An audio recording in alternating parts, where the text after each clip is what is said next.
Oi, pessoal, estamos aqui no Entretanto, mais uma vez para tratar das coisas do Brasil e do mundo à luz do direito, para tratar da ciência política à luz do direito, de maneira rápida, clara, objetiva e bem-humorada, que é a característica do programa. Dê o seu like, se inscreva no canal, nós precisamos de você. Hoje a gente vai falar mais uma vez do PL, das fake news. Vamos falar das certidões de vacina da família Bolsonaro e também vamos falar da revogação, da possível anulação da graça, que é o indulto individual, concedido ao ex-deputado Daniel Silveira. Tudo isso, entretanto, eu te aguardo lá. Eu não me ajoelho do politicamente correto, não, porra. O juiz não tem que entrar em pilha de mídia, que atuar fazendo justiça.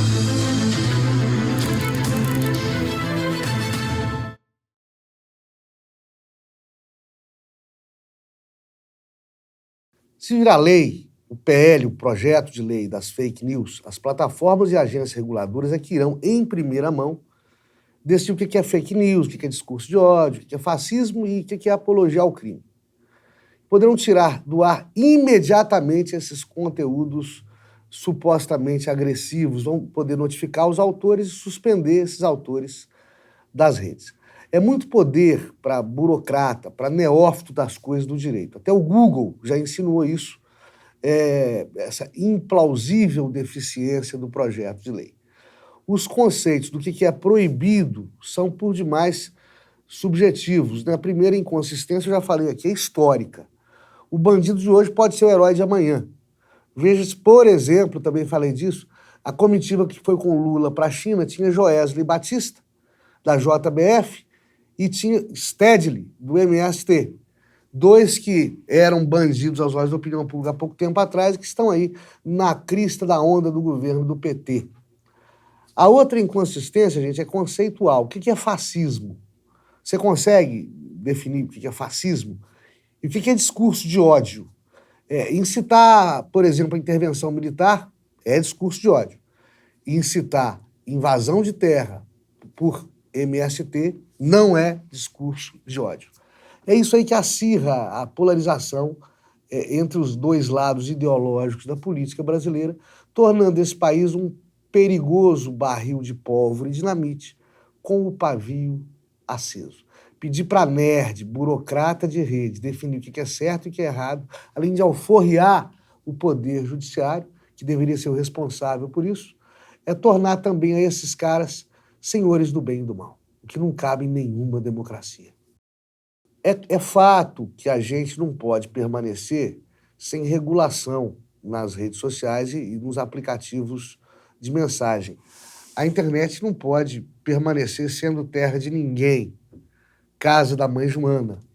Mas não é porque a fiscalização do que acontece é difícil que se podem tolher liberdades constitucionais com base na impossibilidade de regulação do setor ou da punição daqueles que já geraram o exercício de uma liberdade de manifestação, de pensamento que possuem, mas não merecem.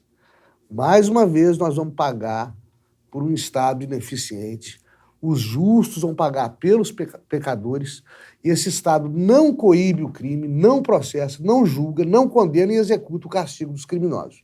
Por isso, né, nós vamos ter que ficar sem o direito à liberdade de manifestação do pensamento, vão nos impor uma censura prévia que a Constituição já repeliu lá nos idos de 1988. Ocorre que entre um e outro quadro, né, entre tudo valer e nada ser punido, de um lado, e do outro se censurar tudo que fuja da padronagem politicamente correta do momento, eu vou dizer para vocês que prefiro o primeiro cenário. Nós já estamos acostumados com a casa da mãe Joana impune que a mídia e as redes sociais se tornaram. E é muito melhor lidar com excesso de liberdade do que com a privação dela através da censura.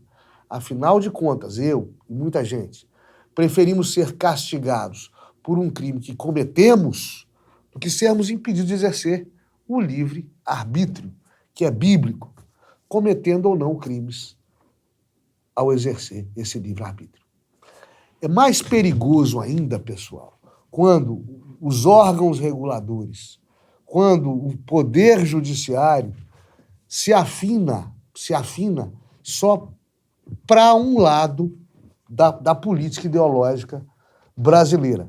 Como nós já demonstramos aqui nessa nossa breve história recente, com inúmeros exemplos, infelizmente, reais, e que está na cara que há uma ideologia reinante que aparelha o Estado e que impede esse Estado de funcionar.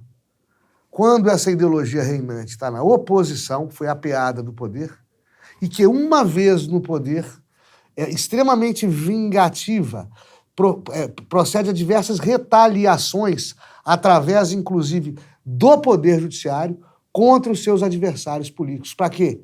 Para, no mínimo, fazê-los perder votos. Mas, numa escalada crescente de malefícios visados, torná-los também inelegíveis. Essa ideologia em vigor, essa ideologia que provém da ditadura cultural do politicamente correto, essa ideologia em vigor torna extremamente perigosa a censura prévia. Não a queiram, por favor, porque hoje vocês podem estar, de repente, do lado, entre aspas, certo da política. Mas amanhã ou depois esse jogo vira e vocês de caçadores vão virar caça. Perigoso. Jair Bolsonaro fez um bom governo? Não fez, infelizmente. Cara bom, gosto dele. Mas ele não fez um bom governo por 2 motivos. O primeiro, mais importante, não o deixaram governar a partir de outros poderes. E também, o segundo motivo, ele não soube lidar bem com a pandemia da Covid. Foi bem na economia, foi bem na política externa, apesar de alguns tropeços com países de governos progressistas, mas foi bem da política externa, sobretudo com um parceiro que sempre nos valorizou, os Estados Unidos. Mas com relação à pandemia da Covid, Bolsonaro andou muito mal. Ele poderia ter sido um agremiador das distintas forças políticas. Ele poderia ter utilizado a pandemia para agregar os lados da política e não utilizá-la como utilizou, como um elemento que aguçasse a polarização ideológica que vivemos hoje, como acabou acontecendo. Bolsonaro não se vacinar e não vacinar os seus entes queridos era e é um direito dele e de todos os brasileiros. Muito embora eu e você não concordemos ou não possamos concordar com isso, mas viva a diferença. Agora, fingir que vacinou para viajar para o exterior é um pouquinho demais, né? Mais uma atrapalhada de um sujeito bom que não merecia ser tão mal assessorado como foi ao longo de 4 anos de governo. Isso não justifica, essa atrapalhada não justifica a caça às bruxas que promovem contra ele. É a vingança da esquerda, alijada do poder e que agora e sempre, falei disso aqui, aparelhou instituições governamentais brasileiras. Simplesmente não deixam os conservadores governarem. Na oposição, sabotam o funcionamento da máquina pública. No poder, perseguem e tornam inelegíveis aos opositores e assim eles vão manobrando a opinião pública. Nós todos viramos massa de manobra. O fato das certidões falsas de vacinação merecem ser investigados, esses fatos? Claro que merecem. Com estardalhaço, prisões, buscas e apreensões? Claro que não. Isso é vingança.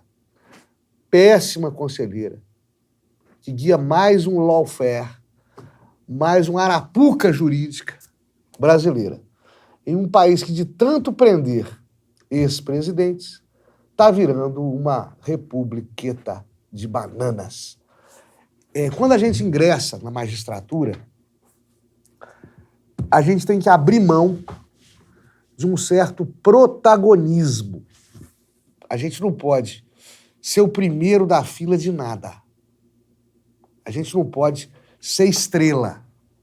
A gente veio para controlar o jogo, sem torcer para lado nenhum. Eu costumo dizer, tem audiência. O juiz é um cara pago pelo Estado para não puxar a sardinha para o prato de ninguém, para decidir conforme a lei, a prova, a Constituição e os fatos, sem ideologia política. Toda vez que o juiz sai dessa vida discreta que ele deve ter, toda vez que o juiz se deixa orientar por conselheiros outros que não sejam as leis, a Constituição e o bom senso, toda vez que o juiz se deixa levar por ideologia político-partidária, o juiz faz merda. Merda que vai prejudicar toda a sociedade. O juiz não pode influenciar no jogo político. Há um trecho da biografia do ministro da Suprema Corte norte-americana, o Oliver Wendell Holmes, que o então ministro do STF brasileiro da década de 60, 70, 1960, 1970, Aliomar Baleiro, lembra muito bem no livro O STF, Este Desconhecido, livro que eu recomendo, está fora de circulação há muito tempo, vocês acham em sites de sebo, sites e livros usados. O STF, Este Desconhecido, o Oliver Wendell Holmes é questionado por um assessor. Poxa, vocês vão deixar fulano de tal se candidatar à presidência? Fulano de tal é maluco, é um larápio, é um populista. Vocês vão deixar ele se candidatar a presidente da República? O Justice, o ministro da Suprema Corte, o STF americano, Oliver Wendell Holmes, respondeu: Filho, se eleitor quiser votar no capeta, eu os levo pelas mãos até o inferno. É mais ou menos, é o liberalismo americano, né, que é atoada por lá. É a livre escolha proveniente do apogeu do direito privado sobre o direito público que vai guiar as demandas políticas e jurídicas naquele país que, não por outro fundamento, é o mais tranquilo, é o mais economicamente pujante, é o mais politicamente ordeiro do planeta Terra. Não é à toa. O presidente da República, seja ele quem for, tem o direito de indultar ou conceder graça, que é o indulto individual, a quem entender que deva conceder. Está previsto na Constituição, em um dispositivo que, no entanto, não parece valer, é claro o dispositivo, mas parece não valer para alguns ministros do STF.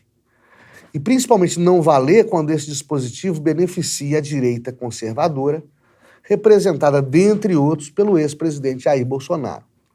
A maioria do STF considerar ilegítima a graça individual, a graça que é um indulto individual, né, concedida pelo então presidente Jair Bolsonaro ao então deputado Daniel Silveira, é submeter ao crivo do Poder Judiciário uma decisão administrativa autônoma e que vale por si mesma.